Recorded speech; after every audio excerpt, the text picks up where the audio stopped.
Hello, my name is Macy Sutton. I'm a graduating senior of industrial design at Iowa State University in May 24, and this is my senior project, Quell, a biophilic acoustic barrier. Today I'm going to be going over my research, my design, definition, ideation, my prototyping phases, and as well as my conclusion and going over my refined media. My promise statement was the design of architectural spaces using transformable panels through sensory conscious and nature forward thinking. I wanted my solution to apply to the home office as well as corporate offices and would be primarily affecting office workers and office management. And my final product description was a transformable series of panels incorporating natural visual stimulation using preserved moss and application of ideas of biophilic design. My overarching research question was how can, through design, office furniture be used to promote sensory conscious and natural environments? And my observed factors I found could be split into two sections of categorization, the design and environmental sections, or the designed environmental factors and application to design. So that is including architectural plans, colors, furnitures, materials, and even dimensions in the design factors. And environmental, we consider temperatures, sounds, smells, lights, as well as access to nature. And a lot of my secondary research is applying these two separate factors and understanding how spaces impact us. So my primary research was all first-hand observations. I conducted a series of 7 interviews, including an architect, a director in the healthcare and hospitality service sector, a sensory designer, as well as a furniture designer. And my user-facing interviews can be separated into the joyful office worker and the average office worker. The joyful office worker works full-time in a contemporary designed office. And in defining my use of contemporary, I'm meaning recently updated furniture applications within the last 10 years, access to natural light, access to the natural environment, and thoughtful application of acoustic boundaries and acoustic control. And the average office worker works hybrid in a traditionally designed office, and what I mean by traditional is furniture solutions that have not been updated recently in the past 10 years. There is not much thought to the acoustic control of the space. They work in a cubicle style office and they do not have access to natural views or natural light, or very much of it.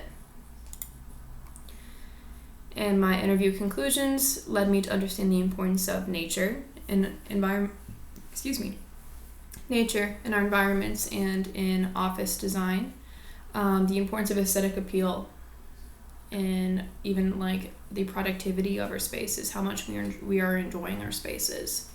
The importance of separation between collaborative and private space, and as well as separation between the work and leisure space in the office environment.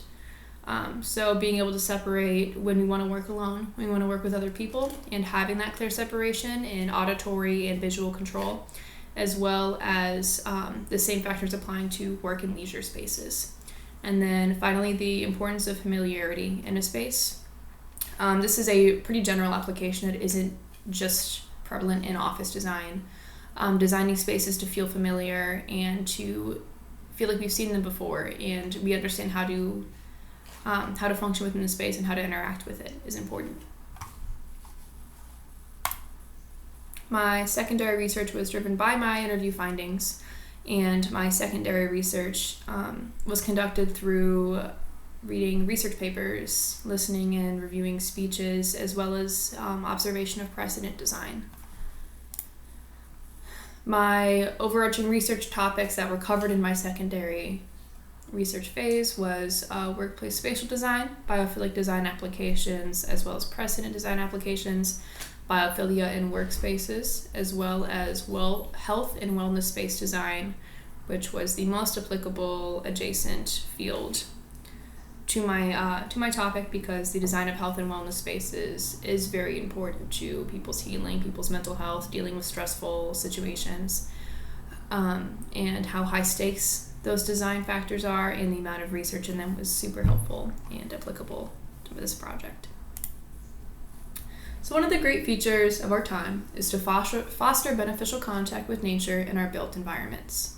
We spend an average around 90% of our time in our built environments, whether that's in the workplace or in our homes, and being able to foster a environment that reflects natural design concepts to promote a familiar and safe and productive environment is an awesome privilege and something that I was very excited in exploring in this project. So I've used this word a couple of times. What is biophilic design? Biophilic design incorporates nature through design in a way that is connected, complementary, and integrated within an environment. So not simply just using plants, but incorporating the organic forms and feel and sensory experience of nature through design is what makes up biophilic design. The reason why we have such a deficit of natural environments and thoughtful design into our interior spaces is simply due to a lack of understanding of the influence of interior spaces as well as budget constraints. And that's led us to what's been coined as hard architecture, which is spaces that look like this. Here you can see fluorescent lighting, pretty poor access to nature, poor access to natural light, a cubicle style design of office space, and as well as pretty poor acoustic control. You would be able to hear the conversation of your neighbor, person across from you, person next to you.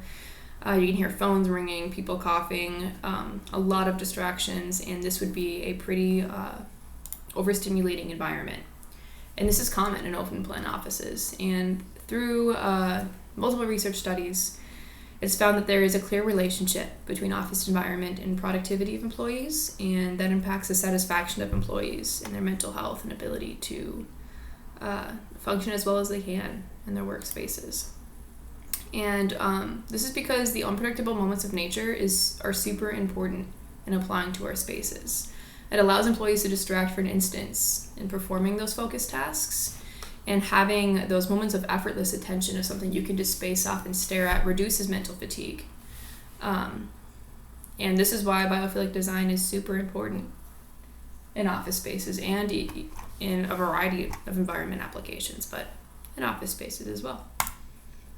And that's what these, if I was to look up the perfect idea of biophilic design in offices, this is something close of what it would look like. There's a wide variety of plants used in these spaces. There is thoughtful acoustic control. There's collaborative and private spaces. You can see there's like a recess space back there that looks like it's for private work. And then there's collaborative tables up at the front here. There's access to natural light, and it's a very bright and warm and safe feeling space that's very different from here. Anyways, this isn't just an aesthetic decision. There's a financial benefit to considering the human side of business as well. The majority of business costs are spent on staffing and human resource needs, and investing in that human side of business has a great potential for recovering lost productivity, increasing profits, and fostering sustainability.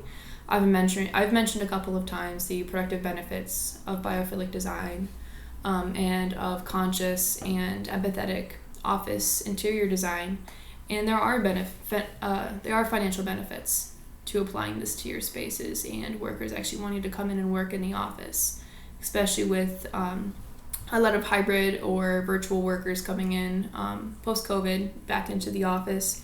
If we're wanting to encourage people to come back into the office, we should really make it an enjoyable space to be in.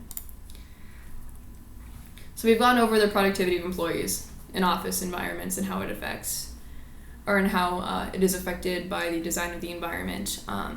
And now I'd like to just go over how a positive work environment can be created and enriched through acoustic control and biophilia combined, and look at some precedent design as well.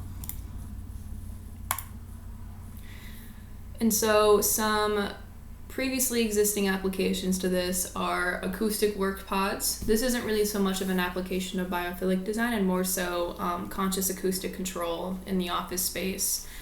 These are a couple different variations of it, ranging from like small little individual booths to larger collaborative spaces. These, I've worked in a couple of these before. They're great. You can't really hear anything going on around you. It's awesome for focus, and having a nice controlled space to work in. However, these solutions are very expensive and not really an option for smaller offices, as they're quite large. They're very heavy.